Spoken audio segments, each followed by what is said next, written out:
This is Lisa Baudouin. Welcome to Lisa's chat room. Today we are going to be talking about how to resize a blind, how I resize my blinds.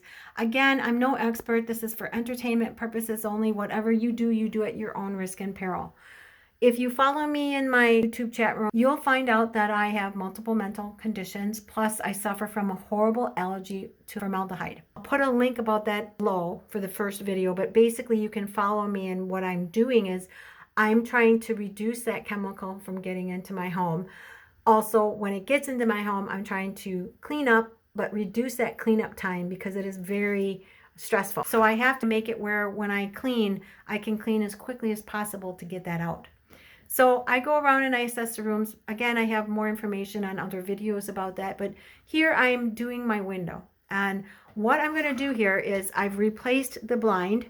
I purchased this blind from Menards, and I replaced, it was a smaller one to begin with, and technically this blind is too big for this room, technically, especially the base. And the reason I say this, and I know this, or at least I feel that I know this, is because I'm also a retired real estate agent and a custom stager. I have custom staged and flipped homes with a partner years ago. So I do have some decorating savvy. And one of the things I would never do is put big things in a little room. When you're doing decorating, when you're thinking about furniture, try to think about the size of the room versus the furniture. You want comfortable furniture, of course, but you don't want furniture that's so big that it overtakes the room and it makes the room feel small and confined. It does happen with this blind. However, I'm going to have a ledge on the top with a valance that comes down. Going to be in white. So what that will do is it will soften the look of this blind. First of all, it'll give it more of a feminine feel. Plus it will help with that dust, because when I come in here, someone's using my bathroom, they've got the formaldehyde on it. And again, I go into that in different videos.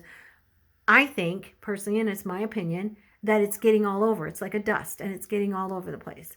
So by putting that ledge up there and a valance, I'm reducing that chemical exposure up there, and also the cleaning time. Will I have to clean? Of course. Will I do deep cleaning once in a while? Absolutely. But to just get it out of this room, if I'm having a reaction, I want to limit that cleaning. I don't want to spend 3 hours in the bathroom cleaning it to try to remove it so I feel better. For now, what I'm doing is I'm resizing this blind. And what I did is I pulled it all the way down and I figured out where I wanted it. Now I've got it kind of weird right now. Let's put it like this. I brought it all the way down, and here's where my window ends. And technically I could have gone down one more. It would have been okay. I wanted to go down at least that far, especially with such a thick blind, because otherwise when I go up, it's not going to really give me that complete closing of that window. So here it will close completely. But what I've done here, we'll get to what we're talking about. I've just pulled it all the way down, and then I start down, and you can even leave a couple more panels, but I start from the top and I work my way down. Now I'll talk about the threads here. On the panel, we've got a tension thread that goes through, and we've got what I call the ladder thread. Tension thread is connected to the base with a grommet along with the ladder thread. And what happens is you will need a sharp instrument like a screwdriver to get this off. I recommend having a screwdriver, scissors, gloves, because it hurts your knuckle after some time of cutting, and also 2 goggles. What will happen is you'll have to remove that. Now, once you remove that, what you're going to see is this. This is what it looks like here. I'm kind of trying to show you in stages here. So what you'll do is you will cut, and you'll be very careful. You don't want to cut this line.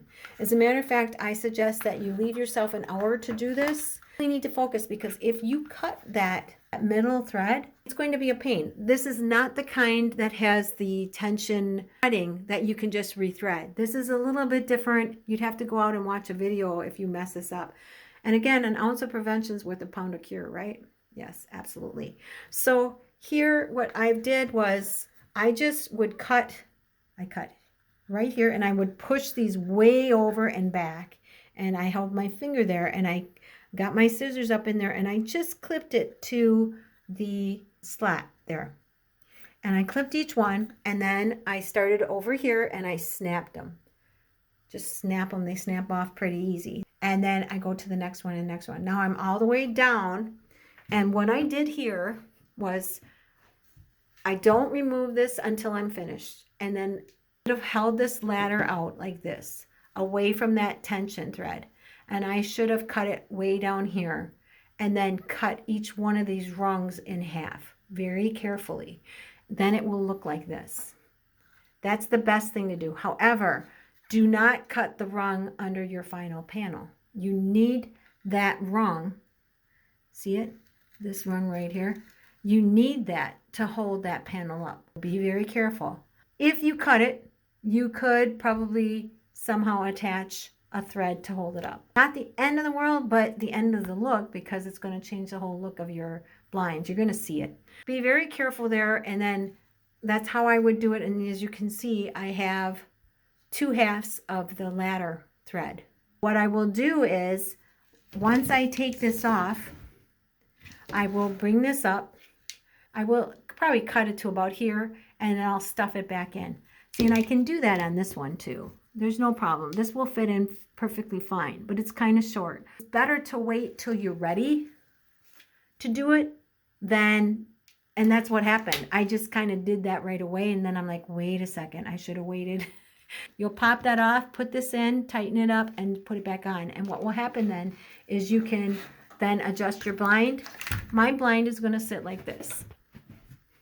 It'll sit like this. What this has done is it's covered my window. Now, another hack that I'm going to do, and I'm going to just mention it really quickly, is this room is so darn bright. Just the way it's situated and the sun comes around even all year long.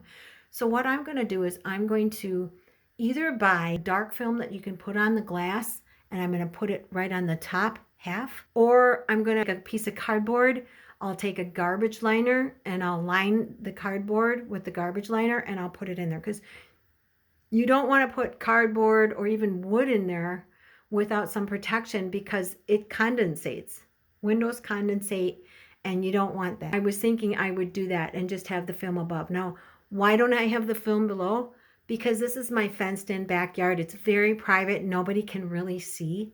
One of my therapies is to make sure that I get outside once a day. Looking outside in my backyard is really good for me because of the accomplishments that I'm doing. Sometimes I look at the goals, things I want to do, but I'm also looking at the accomplishments, and that helps with my depression. It's really important for me to be able to look outside and look at the flowers that I planted and say, yes, I did that. And even it encouraged me to get outside and do more in the backyard and be out in that natural weather. I'll do a video on my little gardens. And actually I have a couple of them on my indoor gardens in this YouTube channel. That's it for this video. I hope that this has helped somebody. Again, you do this at your own risk and peril. Take your time, have the right tools. You're going to need a flat edge screwdriver, a standard screwdriver. You're going to need a very sharp scissors. I would have some kind of even garden gloves on your right hand when you're cutting, because it's very thick to cut into.